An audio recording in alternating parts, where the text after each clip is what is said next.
आज 300वी जयंती साजरी करताना आपण सगळेजण मोठ्या उत्साहाने इथं साजरा करण्यासाठी एकत्र जमलेलो आहोत। ज्या मातेमुळं आज संपूर्ण ज्या मातेचं या देशामध्ये या राज्यामध्ये नाव घेतलं जातं, 300 वर्षापूर्वी पुण्यश्लोक अहिल्यादेवी यांनी जो त्यांनी एक आदर्श आपल्या सगळ्या डोळ्यांसमोर ठेवला, त्यांच्या काळामध्ये केलेली त्यांनी कामे असतील, विशेषतः जलसंधारणाची असतील किंवा आपल्याला माहित आहे की प्रत्येक गावामध्ये असणारे देवालयाची कामं असतील, त्याचा दर्जा असेल, अशी अनेक खूप महत्वाची कामं अहिल्यादेवी पुण्यश्लोक अहिल्यादेवी होळकरांनी त्या साली केली।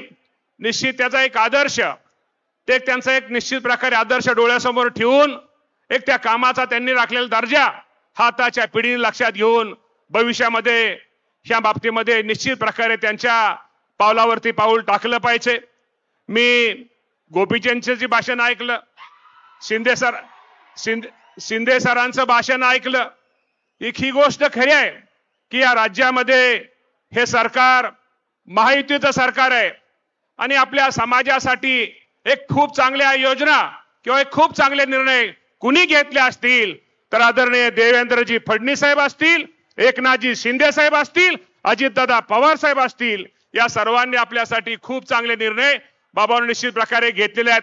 मला तुम्हाला एक विनंती करायची आहे, निश्चित प्रकारे भविष्यामध्ये शिंदे साहेबांनी सांगितलेली गोष्ट खरेच असे अनेक निर्णय झालेले आहेत। मगाशी उल्लेख झाला सोलापूर विद्यापीठामध्ये अहिल्याबाईंचा पुतळा, देवीच्या पुतळ्याचा विषय असेल, स्मारकाचा विषय असेल, आपल्या पूर्वीच्या अहमदनगरला अहिल्यादेवींच्या नावाचं जिल्ह्याचं नाव असेल किंवा अनेक ज्या सवलती, ज्या पूर्वी आदिवासींना ज्या सवलती मिळत होत्या त्या सवलती माझ्या धनगर समाजातील विद्यार्थ्यांना, नागरिकांना मिळाल्या पाहिजे, यासाठी निश्चित प्रकारे हे महायुतीचं सरकार प्रयत्न निश्चित प्रकारे करतंय।